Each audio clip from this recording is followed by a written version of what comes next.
से सभी परिचित है ना। तो ये जो हार्ट होता है ये पूरे सर्कुलेटरी सिस्टम का एक सबसे मेन ऑर्गन होता है, ऐसा हम कह सकते हैं। और जैसे कि आप देख रहे हैं इसकी लोकेशन कहाँ होती है, जस्ट हमारे ये जो रिब केज होता है उसके लेफ्ट साइड में। और ये एक शंख के आकार का आकृति का रहता है। और इसका थोड़ा सा भाग आप देखिए, पूरा ये सेंटर में नहीं है, कुछ भाग इसका राइट साइड जाता है और मेन पार्ट इसका लेफ्ट साइड रहता है। तो ये इस तरह से सेंटर से थोड़ा सा हटके रहता है। इसका जो ऊपरी हिस्सा होता है, ये चौड़ा हिस्सा, इसको एपेक्स कहते हैं। और ये जो निचला हिस्सा होता है जो थोड़ा सा कोन शेप होता है, इसको बेस कहते हैं। ठीक है। और इसमें जो एक संकुचन और प्रसारण होता है, ये जो कॉन्ट्रैक्ट होता है और रिलैक्स्ड होता है, इससे हमको हार्ट बीट मिलती है। तो ये जो हार्ट बीट है ये हम अपने अगर रिब्स के ऊपर हाथ रखें तो हम इसको फील कर सकते हैं। ठीक है। अब हम देखेंगे, इसकी लोकेशन हमने देख ली है। अब हम देखते हैं कि इसका स्ट्रक्चर कैसा होता है। तो स्ट्रक्चर में इसमें मेनली जो होता है 4 चैम्बर होते हैं। ठीक है। 4 चैम्बर में ये 1 चैम्बर, 2, 3 एंड 4, और ये 4 चैम्बर से ब्लड सप्लाई होता है। और ये पूरा हार्ट जो है ये 3 लेयर से कवर्ड होता है। तो जो सबसे अंदर की हार्ट के साइड की लेयर है वो एंडोकार्डियम कहलाती है, बीच की मायोकार्डियम और सबसे ऊपर की पेरिकार्डियम। तो ये 3 लेयर इसको प्रोटेक्ट करती हैं। अब इसके जो चैम्बर्स होते हैं ये 4 चैम्बर्स होते हैं। ये राइट ऊपर के जो 2 चैम्बर होते हैं ये एट्रियम कहलाते हैं, और नीचे के जो होते हैं ये वेंट्रिकल्स कहलाते हैं। ठीक है। तो जो राइट साइड है वो राइट एट्रियम, जो लेफ्ट साइड है वो लेफ्ट एट्रियम, नीचे का चैम्बर जो राइट साइड है वो राइट वेंट्रिकल, और जो लेफ्ट साइड है वो लेफ्ट वेंट्रिकल। तो ये हमारा हार्ट 4 चैम्बर्स में डिवाइड होता है।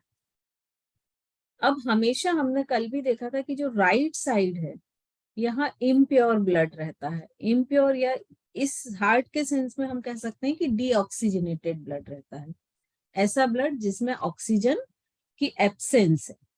और जो लेफ्ट साइड रहता है उसमें हमेशा ऑक्सीजनेटेड ब्लड रहता है।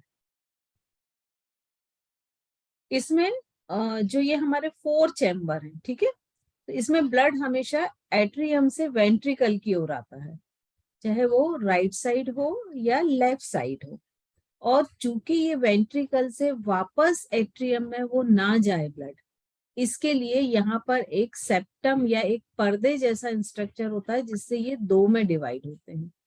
और ये जो एक पर्दे जैसा स्ट्रक्चर होता है इसके ऊपर वॉल्व होते हैं। वो वॉल्व केवल नीचे की ओर खुलता है, तो जब यहाँ प्रेशर बढ़ता है तो यहाँ का ब्लड उस वॉल्व को प्रेशराइज करता है और वो ब्लड नीचे वाले चैम्बर में आ जाता है। और जैसे ही नीचे वाले में आता है तो ये वॉल्व बंद हो जाता है, जिससे ये जो नीचे के चैम्बर में ब्लड आ गया ये वापस ऊपर नहीं लौट पाता। दोनों में सेम स्ट्रक्चर होता है। तो जो राइट वेंट्रिकल होता है उस साइड के वॉल्व को हम क्या कहते हैं, ट्राइकस्पियड। और जो लेफ्ट साइड रहता है इसको माइट्रल वॉल्व। ये 2 वॉल्व हो गए, टोटल 4 वॉल्व होते हैं। अभी इस स्ट्रक्चर में आप 2 वॉल्व को ही समझिए। तो इसके स्ट्रक्चर में फर्स्ट तो लेयर हो गई कि ये 3 लेयर से घिरा हुआ रहता है। सबसे अंदर की एंडोकार्डियम, मायोकार्डियम, फिर पेरिकार्डियम।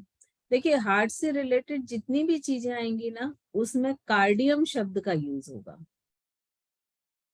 ठीक है। अब इसके बाद इसमें 4 चैम्बर होते हैं, 2 एट्रियम और 2 ventricle. Right atrium, left atrium, right ventricle, left ventricle. अब दो में जो राइट साइड होते हैं इनमें डीऑक्सीजनेटेड ब्लड होता है और जो लेफ्ट साइड होते हैं इनमें ऑक्सीजनेटेड ब्लड होता है। दो वॉल्व होते हैं, एक होता है ट्राइकस्पिड वॉल्व और दूसरा होता है माइट्रल वॉल्व। अब यहाँ से ब्लड, चूंकि यहाँ कहीं से तो ब्लड आ रहा होगा और जा रहा होगा, है ना, तो इसमें राइट एट्रियम में जो ब्लड आता है वो आता है पल्मोनरी आर्टरीज से। ये दिख रही है ब्लू, ठीक है। अब जब पल्मोनरी आर्टरीज से ब्लड आएगा तो यहाँ पे भी एक वॉल्व होता है कि यहाँ से ब्लड एट्रियम में तो आ जाए, लेकिन जो एट्रियम में आ गया है वो वापस पल्मोनरी आर्टरीज में ना चला जाए। तो वो कौन सा हो गया? Pulmonary valve. फोर वॉल्व बता रही हूँ मैं आपको कि फोर वॉल्व होते हैं, ये थर्ड हो गया। अब यहाँ से ब्लड कहाँ आता है? इसमें राइट एट्रियम में। अब बाकी पूरी बॉडी में सप्लाई ऑक्सीजनेटेड ब्लड कहाँ से होता है? लेफ्ट वेंट्रिकल से। तो लेफ्ट वेंट्रिकल से जो ब्लड सप्लाई होता है वो किसके थ्रू होता है? ये एओर्टा। ये एक तरह की आर्टरीज है, ठीक है। तो इसमें भी एक वॉल्व होता है, ये जो लेफ्ट वेंट्रिकल होता है उससे एओर्टा में ब्लड जाता है, तो उन दोनों के बीच भी एक वॉल्व होता है जिससे लेफ्ट वेंट्रिकल का ब्लड जब इसमें चला जाए तो यहाँ से वापस ना पाए, वो होता है एओर्टिक वॉल्व। क्लियर हो गया? ये इसलिए बहुत अच्छे से आप समझिए क्योंकि फिर बाकी की सारी चीजें इसी पर डिपेंड है। 3 लेयर्स से ये घिरा हुआ रहता है। अंदर वाली एंडोकार्डियम, बीच वाली मायोकार्डियम और सबसे ऊपर वाली पेरिकार्डियम। 4 चैम्बर होते हैं, 2 एट्रियम, 2 वेंट्रिकल। राइट साइड वाला ऊपर का चैम्बर राइट एट्रियम कहलाएगा, लेफ्ट साइड वाला ऊपर का चैम्बर लेफ्ट एट्रियम कहलाएगा। नीचे राइट साइड वाला chamber right ventricle, left side वाला लेफ्ट वेंट्रिकल। 4 वॉल्व होते हैं, जो राइट एट्रियम और राइट वेंट्रिकल के बीच होता है उसको कहते हैं ट्राइकस्पिड वॉल्व। जो लेफ्ट एट्रियम और लेफ्ट वेंट्रिकल के बीच में होता है उसको कहते हैं माइट्रल वॉल्व। जो राइट एट्रियम में डीऑक्सीजनेटेड ब्लड शरीर से इकट्ठा होकर आता है पल्मोनरी आर्टरीज से, उसको कहते हैं पल्मोनरी वॉल्व। और लेफ्ट वेंट्रिकल से जो ब्लड बाहर बॉडी में सप्लाई होने के लिए जाता है उसको एओर्टा में, उसको कहते हैं एओर्टिक वॉल्व। क्लियर हो गया इतना? आगे बढ़े। अब ये जो वॉल्व हैं इनके स्ट्रक्चर्स देखें हम कैसे रहते हैं। आर्टरीज होती ना, ये 2 में डिवाइड दिख रही ना, ये 2 दिख रहे हैं इससे, ये पल्मोनरी आर्टरीज है, और ये जो मिलकर एक बना रही है ये वेना केवा है। क्लियर हुआ? मतलब मेन वेना केवा है, उससे 2 ब्रांच में हुआ तो फिर वो पल्मोनरी आर्टरीज है। Superior and inferior vena cava. हाँ सुपीरियर। एक्चुअली मैम ये करा रखा है तो आप ये यूज कर सकते हैं। अच्छा ठीक है जी। ये पता है सबको। अच्छा ओके। तो नेक्स्ट हम आते हैं वॉल्व पे। वॉल्व का स्ट्रक्चर कुछ इस तरह का होता है जैसे इस पिक्चर में आपको दिख रहा है। ये चारों वॉल्व इसमें दिख रहे होंगे आपको। पल्मोनरी वॉल्व किससे आता है? पल्मोनरी आर्टरीज या वेना केवा और राइट एट्रियम के पॉइंट पर, जॉइंट पॉइंट पर। ट्राइकस्पिड वॉल्व राइट एट्रियम से राइट वेंट्रिकल के बीच में। फिर माइट्रल लेफ्ट और लेफ्ट एट्रियम और लेफ्ट वेंट्रिकल के बीच में। और एओर्टा, एओर्टिक वॉल्व जो है वो लेफ्ट वेंट्रिकल और एओर्टा के बीच में। ये चारों वॉल्व क्लियर हो जाए इसलिए हमने। नेक्स्ट हम आते हैं कि इसमें सर्कुलेशन कैसे होता है। ठीक है, तो इसमें आप हमेशा ध्यान रखिए कि जैसे मैंने आपको बोला था कि आर्टरीज में हमारा प्योर ब्लड रहता है ना, ये चीज मैंने हमेशा आपको बोली है। और वेन्स में जो होता है वो डीऑक्सीजनेटेड ब्लड होता है। ध्यान है, ये चीज आपको बताई थी, है ना। लेकिन जो हमारा पल्मोनरी सिस्टम होता है, पल्मोनरी सिस्टम में हमेशा इसके अपोजिट होता है। जो पल्मोनरी आर्टरी होती है उसमें डीऑक्सीजनेटेड ब्लड होगा, और जो पल्मोनरी वेन होगी उसमें ऑक्सीजनेटेड होगा। तो इसमें कंफ्यूज मत होना। बाकी के जो रेस्ट जितनी भी आर्टरीज हैं सभी में ब्लड कैसा होगा, हाँ ऑक्सीजनेटेड, और जितनी भी हाँ, वेन्स हैं उसमें कैसा ये होगा, तो बोला लेगा, इसको पूछो, डीऑक्सीजनेटेड। ठीक है, इसको पूछना था लेकिन एक बार जो क्या अभी 3:30 पे। पल्मोनरी है, पल्मोनरी वेन में कैसा होगा, ऑक्सीजनेटेड, और पल्मोनरी आर्टरीज में कौन सा होगा, डीऑक्सीजनेटेड। ये चीज हमेशा आप ध्यान रखिएगा इसको। तो एक्चुअली इस खरीदो, दाल किस बचा है क्या? म्यूट कर दाल लीजिए वो पी लिया। प्लीज, जिसका भी माइक ऑन है, सॉरी। अनम्यूट जो भी है प्लीज म्यूट कर लीजिए। सो यहाँ पर आप देखिए सबसे पहले क्या होता है कि जितने भी हमारे ऑर्गन में ब्लड में ऑक्सीजन का एक्सचेंज हुआ और हमारा ब्लड डीऑक्सीजनेटेड हो गया। डीऑक्सीजनेटेड ब्लड ये सुपीरियर वेना केवा, मतलब पल्मोनरी आर्टरीज जहां जुड़कर एक बनाती है उसको बोलते हैं वेना केवा। ठीक है, तो ये सुपीरियर और इंफीरियर वेना केवा से किस में आता है, राइट एट्रियम में। राइट एट्रियम से ये इसका वॉल्व खुलता है ट्राइकस्पिड, और ये किस में चला जाता है, राइट वेंट्रिकल में। राइट वेंट्रिकल से ये पल्मोनरी वॉल्व खुलता है और ये किस में जाता है, पल्मोनरी आर्टरीज में। तो देखिए यहाँ पल्मोनरी आर्टरीज में ये डीऑक्सीजनेटेड ब्लड आ रहा है, यहाँ से ये पल्मोनरी आर्टरीज इसको लंग्स में लेके जाती है, और लंग्स में जाके क्या होता है, इस ब्लड की कार्बन डाइऑक्साइड बाहर जाती है और ऑक्सीजन इसमें मिल जाती है। तो अब ये ब्लड कैसा हो गया, ऑक्सीजनेटेड ब्लड। अब यहाँ ये इसमें एक बीच का मिस है, यहाँ ये पल्मोनरी वेन के थ्रू कहाँ जाएगा, लेफ्ट एट्रियम में। तो ये ऑक्सीजनेटेड ब्लड हो गया, यहाँ से ये लेफ्ट वेंट्रिकल में जाएगा, बीच का वॉल्व खुलेगा माइट्रल वॉल्व, और ये किस में चला जाएगा, लेफ्ट वेंट्रिकल में। लेफ्ट वेंट्रिकल से ये एओर्टिक वॉल्व खुलेगा और ये किस में जाएगा, एओर्टा में। एओर्टा से ये पूरी छोटी छोटी ब्रांचेस में आर्टरीज डिवाइड होंगी, और ये पूरी बॉडी में ये ऑक्सीजनेटेड ब्लड सप्लाई होगा। क्लियर हो गया। और वेन्स जो हैं इस ब्लड को फिर से कलेक्ट करके वेना केवा में लाएंगी और वहां से राइट एट्रियम में। तो चूंकि ये पूरा एक सर्किट क्लोज है, कहीं भी ओपन नहीं है, इसीलिए इसको क्लोज सर्किट कहा जाता है। कल नहीं, जब भी आपको लिम्फेटिक सिस्टम मैंने पढ़ाया था तो ये चीज बताई थी कि सर्कुलेटरी सिस्टम एक क्लोज सर्कुलेटरी सिस्टम कहलाता है।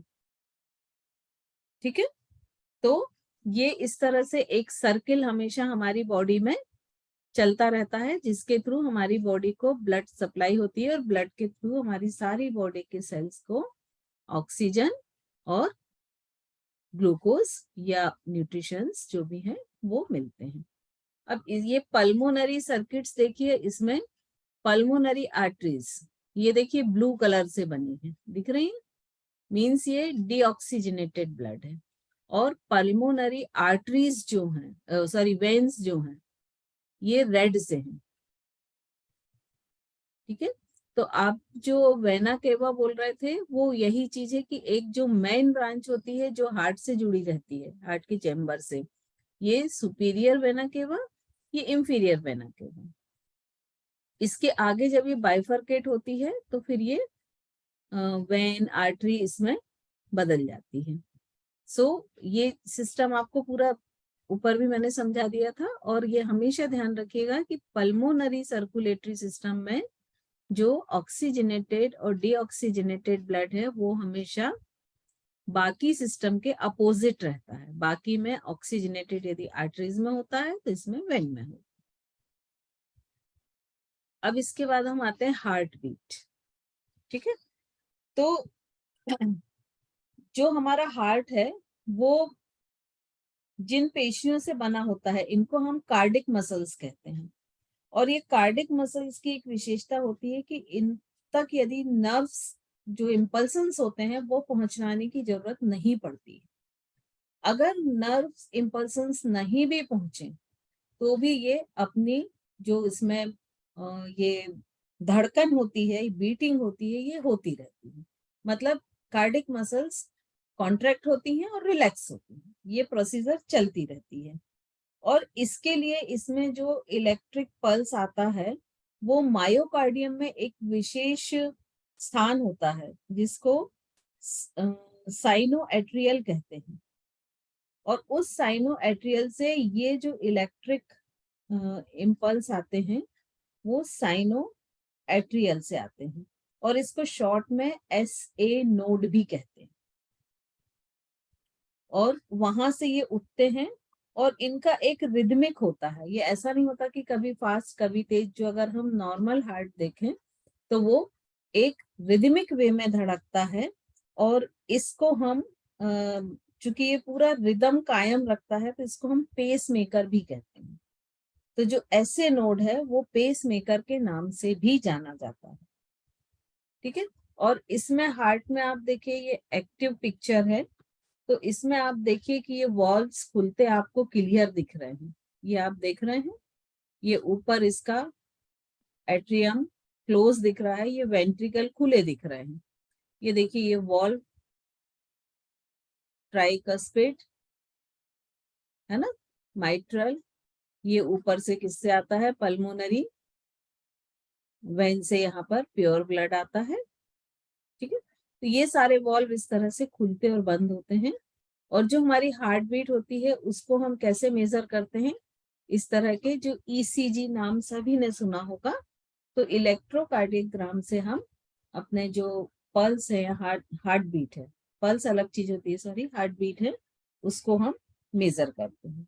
और ये जो हार्ट को, जो भी हार्ट में भी ब्लड सप्लाई होगी है ना, वहां के भी जो मसल्स हैं उनको भी तो जरूरत है ब्लड सप्लाई की, तो उनको जो blood supply, oxygenated blood supply करेंगी वो क्या कहलाएंगी, कार्डियक आर्टरीज।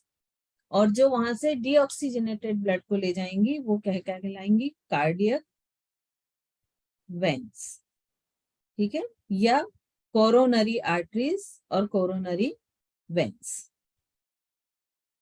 और इसमें जो नर्व्स होती हैं ये ऑटोनॉमिक नर्वस सिस्टम के अंतर्गत आता है, तो इसमें सिंपैथेटिक और पैरासिम्पैथेटिक सिस्टम्स की नर्व्स होती हैं। और ये जो दोनों होते हैं, सिंपैथेटिक और पैरासिम्पैथेटिक, ये एक दूसरे के अपोजिट काम करते हैं। एक हार्ट बीट को बढ़ाएगा तो दूसरा कम करेगा, और इन दोनों के अपोजिट काम करने से ही ये इस हार्ट बीट को एक सामान्य या नॉर्मल बना के रखते हैं, ठीक है। अब हार्ट के कार्य क्या क्या हैं, एक तो ये ब्लड पंप करता है, और ये पंपिंग ही ब्लड को बाकी पूरे शरीर में सर्कुलेट करने में हेल्पफुल होती है। और जब ये कॉन्ट्रैक्ट होता है और रिलैक्स्ड होता है तो वही समय होता है कि जब या तो प्योर ब्लड को एओर्टा में डाल के और उसको आगे बाकी पूरी सप्लाई के लिए भेजा जाता है, और या फिर जो पल्मोनरी आर्टरीज है उससे जो इम्प्योर ब्लड होता है वो राइट एट्रियम में आता है। तो ये हार्ट बीट ही इसके लिए रिस्पॉन्सिबल होती है कि हर हार्ट बीट के साथ वो जो ब्लड के जाने और आने की प्रोसेस है वो एक बार हो गई, ऐसा हम उसको कैलकुलेट कर सकते हैं। और ये जो हार्ट बीट है ये लगभग, अगर एक हेल्दी ह्यूमन है तो उसमें लगभग 72 से 75 बार, 72 से 75 टाइम्स ये बीट करता है, और इसको ही हम हार्ट बीट कहते हैं। तो यदि हम बोलें कि एक हेल्दी पर्सन की हार्ट बीट की रेंज क्या है, तो 72 से 75। और जो पूरी एक हार्ट बीट है, मतलब एक हार्ट बीट शुरू हुई खत्म हुई, फिर दूसरी शुरू होगी और खत्म होगी, तो ये पूरी जो एक की पूरी हार्ट बीट शुरू होती है और खत्म होती है उसको हम कार्डिक साइकिल कहते हैं, कि वो एक कार्डिक साइकिल हो गया। इसके अलावा इसमें जो हमने भी बताया कि जो हेल्दी पर्सन्स हैं उसमें 72 से 75 रहती है, लेकिन बच्चों में इसकी जो गति होती है वो तेज होती है, उनकी हार्ट बीट थोड़ी सी फास्ट होती है। और जब भी ये संकुचित होती है दो दो एक्शन बताए हैं कि एक तो जो कार्डिक मसल्स हैं वो कॉन्ट्रैक्ट हुए और दूसरा रिलैक्स हुए। तो जब ये कॉन्ट्रैक्ट होती हैं तो ये कहलाती है सिस्टोल, और जब ये रिलैक्सिंग होती हैं तब कहलाती हैं डायस्टोल। ठीक है, तो इन दोनों में सिस्टोल हो या डायस्टोल हो, दोनों में 0.4 सेकेंड लगता है। मतलब 0.4 सेकेंड सिस्टोल के लिए लगा और उसके बाद हार्ट के रिलैक्सेशन हुआ, मतलब डायस्टोल हुआ, और उसमें भी 0.4 सेकेंड लगा। मतलब एक कार्डिक साइकिल जो है उसका टाइम ड्यूरेशन 0.8 सेकेंड हो गया। सेम पेज पर है सभी? यस, है ना। तो ये तो इसकी हार्ट बीट हो गई। अब इसमें जो हमारे ह्यूमन बॉडी है, इसमें ब्लड लगभग, कल आपको बताया था कि 4 से 6 लीटर होता है लगभग ब्लड। एक एवरेज हम देखें, मेल फीमेल में भी डिफरेंट होता है, बट हम यहाँ एक एवरेज लेके चल रहे हैं। तो ये जो ब्लड है, ये हमारा हार्ट 1 मिनट से भी कम समय में इसको पूरे शरीर में पंप कर देता है। और एक अगर हेल्दी पर्सन का हार्ट देखें तो वो पूरे दिन में पूरे शरीर में लगभग 7500 लीटर ब्लड को पंप करता है। 7500 या 7500 लीटर ब्लड को पूरे एक दिन में पंप करता है। ठीक है, तो अगर हम देखें तो हार्ट बीट में क्या क्या चीजें होती हैं मुख्यतः, जो हम 0.8 सेकेंड का साइकिल ले रहे हैं। पहले तो जो आरटीएल है वो सिस्टोल होगा, फिर वेंट्रिकल सिस्टोल होगा, फिर आर्टिकल डायस्टोल होगा, और फिर वेंट्रिकल डायस्टोल होगा। क्लियर हुआ? जो सिस्टोल और डायस्टोल है, तो इसमें जो हमारे आरटीएल हैं, या जिसको हम एट्रियम भी बोलते हैं, ये पहले सिस्टोल होंगे, फिर वेंट्रिकल्स जो हैं वो सिस्टोल होंगे, फिर आर्टिकल डिस्टोल होंगे, और फिर वेंट्रिकल भी डायस्टोल होंगे। और तब हमारा पूरा एक साइकिल जो है तो मैम जैसे आपने कहा कि वो इसका मतलब फिर 1.6 सेकंड में कंप्लीट होगी। 0.4 सेकंड पहले एट्रियम लेगा, फिर 0.4 सेकेंड में ही सिस्टोल पूरा होगा।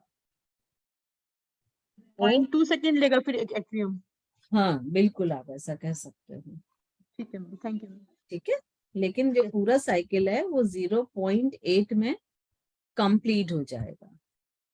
अब जो हार्ट का साउंड होता है वो जहां तक माना जाता है वो लब डप माना जाता है, कि जब भी अगर ये जो ट्राइकस्पिड वाल्व होता है, ये जब बंद होता है तो एक साउंड होता है, और एरोटिक वाल्व और पल्मोनरी वाल्व जब एक्टिव होता है तो दूसरा साउंड होता है।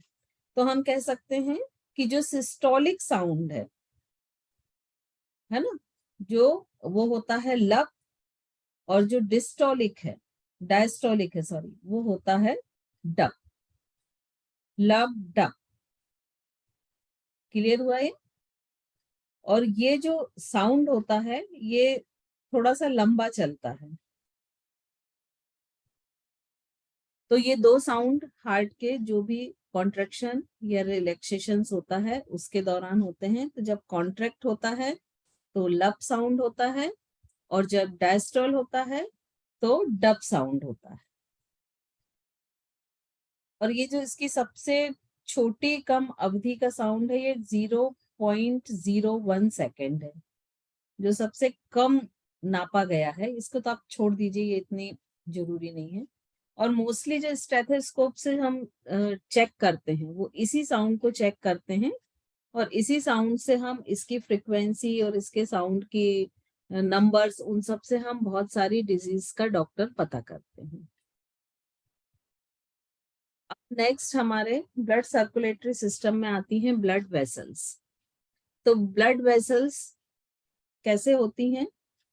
पहले तो एक हार्ट से जो निकलती है वो सबसे बड़ी और मोटी होती है। अगर हम वेन का एग्जाम्पल लेते हैं मान लीजिए, तो वो वेना केवा होती है। और अगर इस पिक्चर में बहुत क्लियर नहीं है, बस आपको समझ में आए इसलिए मैंने ये लिया था, तो आप ये नाम पे ध्यान ना दें, है ना। तो जो वेन सबसे बड़ी निकलती है वो वेना केवा, और जो आर्टरी सबसे बड़ी निकलती है वो एओर्टा। फिर इसकी ब्रांच होती है तो क्या बनती है, वेन्स बनती हैं, और एओर्टा की ब्रांच होती है तो आर्टरीज बनती हैं। वेन फिर छोटे छोटे इसमें डिवाइड होती हैं तो उसको वेन्यूलीज कहते हैं, और जब ये छोटे छोटे पार्ट में डिवाइड होती हैं तो इनको आर्ट्रियोलीज कहते हैं, और फिर ये और स्मॉल पार्ट में डिवाइड होती है तो इनको कैपिलरीज कहते हैं, चाहे वो वेन हो और चाहे आर्टरीज हो। ठीक है, रुकिए दूसरा डायग्राम में दिखाती हूँ, ये इससे कंफ्यूजिंग है, इसको मत ध्यान दीजिए। ये देखिए एओर्टा ये हार्ट की है, फिर ये किस में डिवाइड हुई, आर्टरीज में, आर्टरीज फिर आर्ट्रियोलीज में डिवाइड हुई, और फिर ये कैपिलरीज में, और ऐसे ही वेना केवा से वेन में, वेन से वेन्यूलीज में, और फिर कैपिलरीज में। ठीक है, क्लियर हो गया।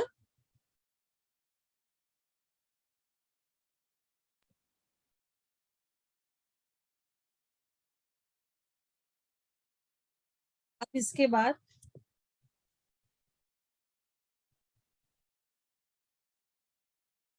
इसका हम सर्कुलेशन देखेंगे कि कैसा होता है। हालांकि मैं आपको बता चुकी हूँ, लेकिन फिर भी एक बार मैं इसको रिवाइज कर दूंगी। ये हमारे हार्ट के 4 चेम्बर हैं, 4 चेम्बर्स हैं, right atrium, right ventricle, left atrium, left ventricle. सबसे पहले यहां से शुरू करते हैं हम।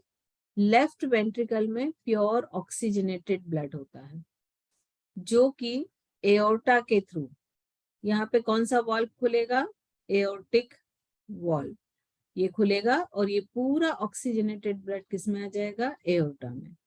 एओर्टा से ये आर्टरीज में डिवाइड होगा, आर्टरीज से और छोटे होते होते कैपिलरीज में होगा। यहाँ कैपिलरीज में जब इनका एक्सचेंज होगा, यहाँ तक कैपिलरीज तक आएगा, तब तक ब्लड की ऑक्सीजन वो उन सेल्स को दे चुके होंगे, और उन सेल्स से कार्बन डाइऑक्साइड और जो भी अदर एक्सक्रीटरी है वो ब्लड में आ चुके होंगे। तो ये कैपिलरीज फिर जाके वेन्स में जाएंगी, वेन्स मिलके क्या बनाएंगी, वेना केवा, और ये वेना केवा क्या करेगा, राइट एट्रियम में ब्लड को डाल देगा। तो ये पल्मोनरी वॉल्व के थ्रू जो ब्लड है वो राइट एट्रियम में आ गया, यहाँ से कर्स्पिड वॉल्व खुला और ये राइट वेंट्रिकल में चला गया नीचे। अब यहाँ पर पल्मोनरी आर्टरीज होती है, ठीक है ना। तो ये पल्मोनरी आर्टरीज के थ्रू ये लंग्स में जाएगा, लंग्स में ये वहां पर जो ब्लड में कार्बन डाइऑक्साइड है उसको बाहर करेगा, और लंग्स से ऑक्सीजन लेके ब्लड को फिर से ऑक्सीजनेटेड बनाएगा, और वापस ये पल्मोनरी वेन के थ्रू लेफ्ट एट्रियम में आ जाएगा, लेफ्ट से फिर नीचे लेफ्ट वेंट्रिकल में आएगा और फिर बॉडी में सप्लाई करेगा। तो ये जो क्लोज सर्किट है ये लगातार हमारी बॉडी में चलता रहता है, और यही क्लोज सर्किट को हम क्या कहते हैं, ब्लड सर्कुलेटरी सिस्टम या रक्त परिसंचरण। सभी को ये क्लियर हो गया। अब इसमें चूंकि आर्टरीज और वेन दो टाइप की होती हैं, तो इसके आगे इन दो सिस्टम डिवाइड हो जाते हैं, एक तो आर्टरी सिस्टम और एक वेनल सिस्टम। तो ये मैं आपको बस बता दे रही हूँ, लेकिन इतना डिटेल में हमें जाने की जरूरत नहीं है। तो इस तरह से आर्टरीज भी हमारी पूरी बॉडी में फैली रहती हैं, हर सेल तक जाती हैं, और वेन भी पूरी बॉडी में फैली हुई रहती है। अब हम देखेंगे कि हमने इस डायग्राम में देखा था कि ये जो यहाँ पर जो कैपिलरीज होती हैं उनमें ब्लड आर्टरीज से वेन में जाता है, तो वो कैसे जाता है। देखिए ये इस तरह की ये आर्टरीज आई, ये कैपिलरीज में कन्वर्ट हुई, और ये कैपिलरीज आपस में वेन्स कैपिलरीज से जुड़ती हैं। मतलब आर्टरीज की जो कैपिलरी है, ये फर्स्ट वाली देखिए आपको दिख रही है, ये सिंगल ट्यूब ही हो जाती है, कुछ ब्रांचेस के साथ भी होती हैं। लेकिन ये आपस में जुड़ जाती हैं, एक जंक्शन बना लेती हैं। तो ये कैपिलरीज, आर्टरीज कैपिलरीज से ये डायरेक्ट वेन कैपिलरीज में आ जाता है, और फिर वहां से वेन में, और फिर वहां से हार्ट की ओर जाने वाली वेन्स में, और फिर वेना के वेन। तो ये एक इस तरह का जो नेटवर्क होता है, ये हमारे उस जगह एंड पर होता है जहां ब्लड पूरी तरह से डिऑक्सीजनेटेड हो गया है और उसको वेन की तरफ जाना है। तो जहां भी एंड होता, तो ये एंड कहाँ पर होगा ज्यादातर, बताइए, ये नेटवर्क कहाँ पर काम करेगा? हमारे डिस्टल पार्ट, मतलब मोस्टली ये जो नेटवर्क होता है ये कहाँ होता है? हमारे फिंगर्स के एंड पर और हमारे पैरों की उंगलियों के एंड पर। ठीक है, हाथ और पैरों की उंगलियों के एंड पर ये मोस्टली जाल होता है, और जिसमें, क्योंकि वहां तक तो ब्लड सप्लाई कर रहा है ऑक्सीजन को। ठीक है, तो टो और फिंगर्स के नीचे, और ऐसा बोला जाता है कि मैन जो हमारे नेल्स होते हैं उसके नीचे ये जो होता है ये सिस्टम मैकेनिज्म होता है। तो इसीलिए नेल्स को ऑक्सीजन और खुला रखना बहुत जरूरी है। ठीक है, हाँ, ये डायग्राम बिल्कुल सही है। ये देखिए आप, ये एओर्टा है, इसके छोटे ब्रांच हुए आर्टरीज, फिर और ये ब्रांच में हुई तो क्या हो गई? आर्ट्रियोलीज, फिर कैपिलरीज, यहाँ पर वेन का भी सेम है। ये डायग्राम एकदम परफेक्ट है, इससे आपको समझ में आ जाएगा।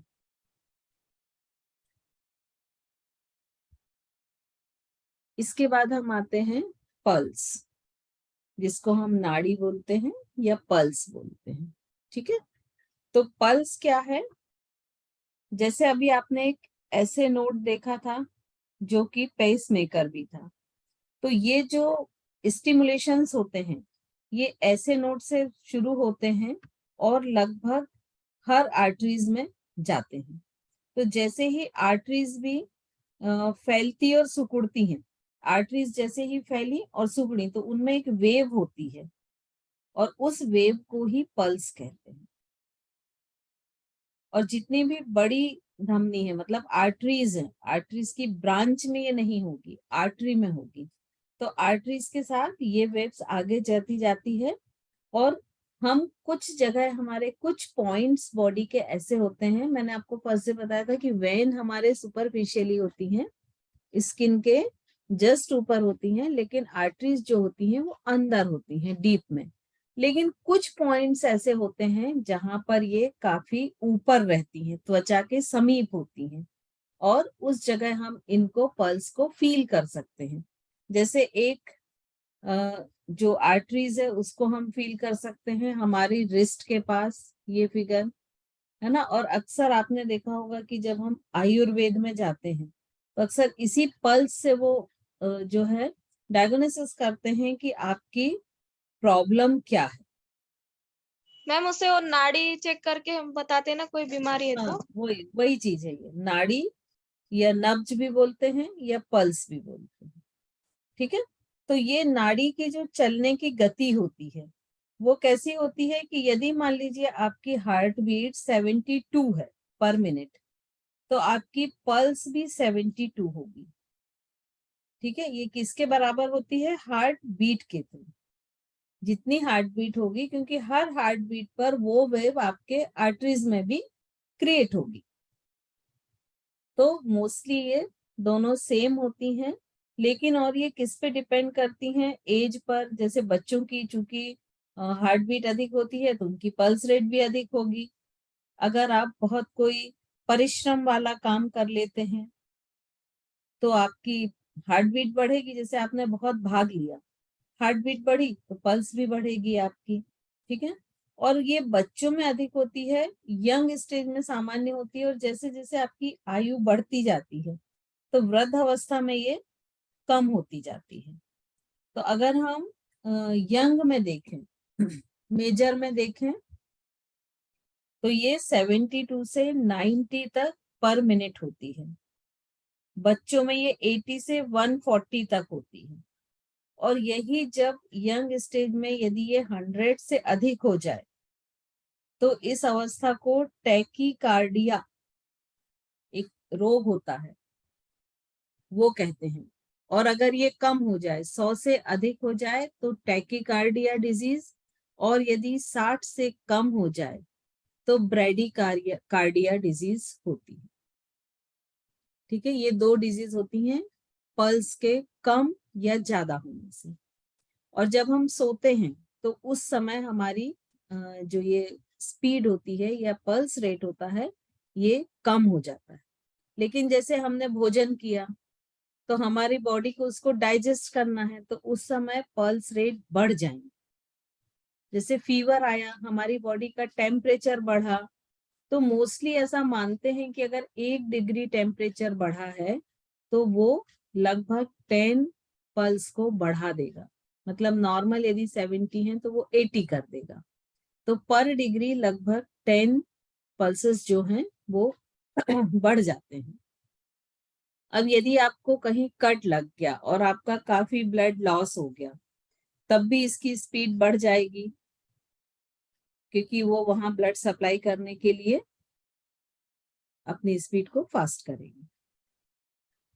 तो इस तरह से ये पल्स जो है वो नॉर्मल होनी चाहिए, लेकिन कुछ सिचुएशन में, और ये देखी कहाँ से जाती है, जैसे एक ये टेम्पोरल पल्स यहाँ से चेक करते हैं, एक फेशियल, और एक ये कैरोटिड रिस्ट। ये 4 मेजर पॉइंट हैं जहां से हम इस पल्स को चेक कर सकते हैं। ऐसे बॉडी में और भी होते हैं, लेकिन ये 4 मेजर माने जाते हैं कि जहां से हम इस पल्स को चेक कर सकते हैं। अब इसमें नेक्स्ट आता है ब्लड प्रेशर। तो ब्लड प्रेशर क्या होता है?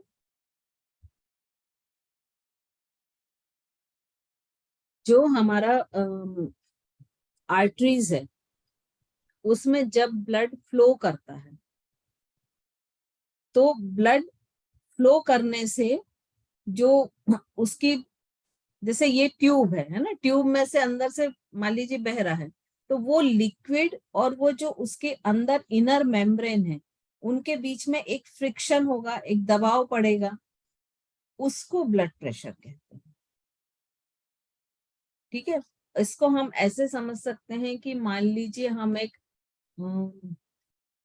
बैलून होता है ना जो बहुत लंबा होता है, अगर उसको हम बीच से कहीं से टाइट पकड़ लें तो, और उसमें हवा भरते जाएं, तो उसकी साइज नॉर्मल से बड़ी हो जाती है। तो उसके अंदर जो उसकी मेम्ब्रेन है, बैलून की जो रबर है, उस पर प्रेशर अधिक पड़ेगा। ठीक है, तो जो फ्रिक्शन होता है ब्लड के बहने में और हमारी आर्टरीज की इंटरनल वॉल पे जो दबाव पड़ता है, वो ब्लड प्रेशर होता है। ब्लड प्रेशर ब्लड के बहने का प्रेशर नहीं होता है। जैसे ये इसमें आप देखिए, ये ब्लड फ्लो कर रहा है ना, तो ये इस दीवार पर और इस दीवार पर जो प्रेशर डाल रहा है वो ब्लड प्रेशर होता है। इतना क्लियर हुआ? और ये जो है हार्ट बीट के साथ भी ये बदलता है। और जब ये आर्टरीज में ये जो प्रेशर क्रिएट होता है तो उसको हम बोलते हैं आर्टीरियल ब्लड प्रेशर। और जब यही प्रक्रिया वेन में भी होगी, क्योंकि उसमें भी ब्लड तो बह रहा है, तो जब वेन में ये ब्लड बहता है और ये प्रोसीजर होती है तो उसको हम कहते हैं वेनस ब्लड प्रेशर। ठीक है, ब्लड प्रेशर हम दोनों में यूज कर रहे हैं। आर्टरीज में हो रहा है तो आर्टीरियल ब्लड प्रेशर, और वेन में हो रहा है तो वीनस ब्लड प्रेशर हो गया। लेकिन हमेशा वेन में जो प्रेशर होता है वो कम होता है आर्टरीज की अपेक्षाकृत। ठीक है, इतना क्लियर हो गया? अब जो प्रेशर अभी हमने ये पढ़ा था कि हमारा हार्ट 2 पोजीशन में आता है, जब वो कॉन्ट्रैक्ट होता है तो उसको सिस्टोल कहते हैं, सिस्टोलिक, और जब वो रिलैक्स होता है तो उसको डायस्टोल कहते हैं। तो जब वो कॉन्ट्रैक्ट होता है और उस समय जो प्रेशर क्रिएट होता है उसको सिस्टोलिक ब्लड प्रेशर कहते हैं। और जो सिस्टोलिक ब्लड प्रेशर होता है वो नॉर्मल पर्सन में कितना होता है? लगभग 100 से लेके 140। और जब हमारा हार्ट विश्राम या रिलैक्सेशन की पोजीशन में होता है, जिसको हम डायस्टोल कहते हैं, तो उस समय जो प्रेशर क्रिएट होता है उसको कहते हैं डायस्टोलिक ब्लड प्रेशर। और वो नॉर्मल पर्सन में कितना होता है? 70 से 90। और इसको हम मेजर कैसे करते हैं? ब्लड प्रेशर की मशीन सभी ने देखी होगी, है ना। आजकल तो इलेक्ट्रिक आ गई है, लेकिन ऐसा बोला जाता है कि मैनुअल से बहुत अच्छा होता है। और दूसरा क्या होता है कि देखिए, जब नॉर्मल होता है, ये देखिए आपका ये नॉर्मल में ब्लड का फ्लो नॉर्मल हो रहा है, लेकिन जब ये हाइपरटेंशन मतलब प्रेशर बढ़ जाता है तो ये देखिए ये जिगजैग होने लगा। मतलब ये जो आर्टरीज है ये हल्की सी, इसकी जो इंटरनल वॉल होती है उसमें कर्व्स क्रिएट हो जाते हैं।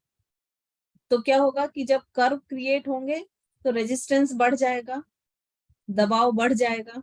सीधी ट्यूब से यदि हम पानी भेजें तो इजीली जाएगा, और उसी ट्यूब को हम बहुत सारा मोड़ दें तो पानी जाने में क्या होगी?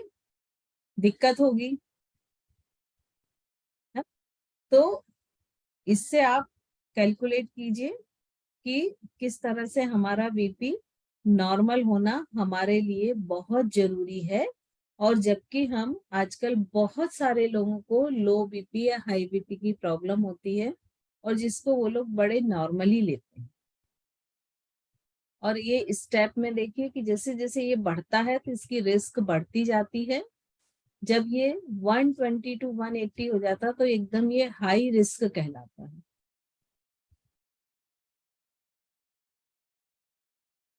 अब हम लास्ट देखते हैं कि इसके बढ़ने के क्या क्या कारण हैं। जो आउटर रीजन है, आउटर फैक्टर है, वो तो क्या है? अलग है कि आपको किसी तरह की कोई बीमारी होना, कोई कट हो जाना, मेंटल स्ट्रेस होना। लेकिन इंटरनल क्या रीजंस हैं? इंटरनल कौन कौन से ऐसे फैक्टर्स हैं जो ब्लड प्रेशर को इन्फ्लुएंस करते हैं? सबसे पहले कार्डिक आउटपुट। ठीक है, तो हमने ये देखा था कि वेंट्रिकल से जब उसमें कॉन्ट्रैक्शन होता है तो ब्लड जो होता है वो एओर्टा में जाता है, और जो फिर रेस्ट बॉडी को सप्लाई होता है, तो वो वॉल्यूम लगभग 70 ml होता है। एक बार जब वो कॉन्ट्रैक्ट हुआ तो 70 ml ब्लड जो है वो एओर्टा में चला जाता है, और फिर वो वहां से आगे जाता हुआ बाकी बॉडी को सर्कुलेट करता है, और ये लगातार बार बार करता रहता है। तो अगर ये 70 ml से अधिक हो जाए, मान लीजिए वो एक बार कॉन्ट्रैक्ट होने में 90 ml ब्लड को एओर्टा में डाल रहा है, तो वो आपके बीपी बढ़ने का एक रीजन है। ठीक है, सेकंड होता है पेरिफेरल रेजिस्टेंस। अब जब आर्टरीज में ब्लड फ्लो करता है तो इसमें एक प्रतिरोधक कैपिलरीज होती हैं जो ब्लड के बहाव बहुत तेज ना हो उसके लिए वो होती हैं, और उस बहाव को वो नॉर्मल बनाए रखती हैं। लेकिन यदि किन्हीं कारणवश, जैसे ब्लड में हमने आपको बोला था कि एड्रिनल ग्लैंड का जब एग्जाम्पल दिया था कि एड्रिनोलिन हार्मोन्स मिला देते हैं, तो जब एड्रिनोलिन या नार एड्रिनोलिन जो हार्मोन्स है वो उस ब्लड में मिल गया, तो ये जो रेजिस्ट करने वाली, नॉर्मल बनाने वाली कैपिलरीज हैं, ये अपना काम करना बंद कर देती हैं, और जो बहाव है वो बढ़ जाता है। बहाव बढ़ता है तो उनका रेजिस्टेंस भी बढ़ जाएगा। किसी भी नली में यदि एक नॉर्मल गति से कोई भी चीज बहे और अचानक उसका बहाव बढ़ जाए तो उसकी जो इंटरनल वॉल है उस पर रेजिस्टेंस पावर अलग हो जाए। तो अगर नॉर एड्रेनलिन डाला है तो बीपी कम हो जाएगा, और अगर एड्रेनल डाला है तो बीपी बढ़ जाएगा। ठीक है, फिर वॉल्यूम सर्कुलेटरी ब्लड, कितने वॉल्यूम से वो जा रहा है। एक जो पूरा सर्कुलेटरी सिस्टम होता है उसमें अगर मान लीजिए ब्लड कम हो जाए, जैसे हमने बताया था कि एवरेज 4 से 6 लीटर ब्लड एक बॉडी में होता है, अगर वो कम हो जाए, जैसे मान लीजिए किसी को कहीं कट लग गया और बहुत सारा ब्लड लॉस हो गया, तो उसकी बॉडी के अंदर ब्लड कम हो जाएगा। तो उस हानि को रिकवर करने के लिए जो है वो ब्लड प्रेशर बढ़ जाता है, क्योंकि उस समय जो कार्डिक आउटपुट है वो बढ़ जाएगा, क्योंकि ब्लड लगातार बाहर जा रहा है और शरीर को ब्लड चाहिए। या फिर जैसे अपन जल जाते हैं, या मान लीजिए आप डिहाइड्रेट हो गए, अगर हमारे ब्लड में 70% जो पार्ट है वो पानी का होता है, अगर आपने कम पानी पिया, पानी कम ब्लड में गया, तो वो भी उसके वॉल्यूम को कम करेगा। तो डिहाइड्रेशन में भी ब्लड प्रेशर कम या ज्यादा फ्लक्चुएट होता है। फिर विस्कोसिटी, हमने आपको बताया था कि हमारे ब्लड में एक प्लेटलेट्स होते हैं जिनमें एक नेचर होता है कि ये स्टिकी होके क्लॉट बनाते हैं। यदि इसकी ये जो चिपचिपापन है या गाढ़ापन है वो बढ़ जाए मान लीजिए, और ये भी डिपेंड करता है कि यदि आप कम पानी पीते हैं, ब्लड का डाइल्यूशन कम हो जाता है, डाइल्यूट कम हो जाता है, तो भी उसकी विस्कोसिटी बढ़ जाएगी। तो इस पर भी ब्लड प्रेशर डिपेंड करता है, क्योंकि अगर गाढ़ा अधिक हो गया ब्लड तो उसको ट्रांसपोर्ट होने में अधिक प्रेशर का यूज करना पड़ेगा और बीपी बढ़ जाएगा। और लास्ट होता है इलास्टिसिटी ऑफ वेसल्स वॉल, मतलब आपकी आर्टरीज हो या वेन्स हो, आगे बढ़ने के लिए वो एक वेव, हमने आपको बताया था जब अपन पल्स पढ़ रहे थे कि एक वेव क्रिएट करती है, तो वो वेव प्रॉपर पूरे कैनाल में या पूरे वेसल्स में तभी फैलेंगी जब उनकी इलास्टिसिटी मेंटेन हो। अगर आपने उनकी इलास्टिसिटी मेंटेन नहीं रखी तो लचीलापन कम हो जाएगा, वेव कम फैलेगी और ब्लड को आगे बढ़ाने के लिए अधिक मेहनत करनी पड़ेगी, मतलब बीपी बढ़ जाएगा। अब इसमें कुछ बीमारियां हैं, ये सभी तो नहीं है, माइग्रेन इससे रिलेटेड नहीं है। कोरोनरी आर्टरीज की जो बीमारियां हैं, है ना, कार्डिक अरेस्ट, हार्ट अटैक और हाई ब्लड प्रेशर, ये 4 मुख्य बीमारियां हैं जो ब्लड या हार्ट दोनों के कारण, ब्लड सर्कुलेशन सिस्टम या हार्ट में कोई भी प्रॉब्लम आने के कारण मेन ये होती है। बाकी बहुत सारी हैं, लेकिन जो हम लोग की जानी समझी हैं वो ये हैं। इसके अलावा जैसे वॉल्व खराब हो जाना, इस तरह की बहुत सारी हैं, बट मेन ये 4 जो है डिजीज। सो ये इस तरह हमारा ब्लड सर्कुलेटरी सिस्टम कंप्लीट होता है।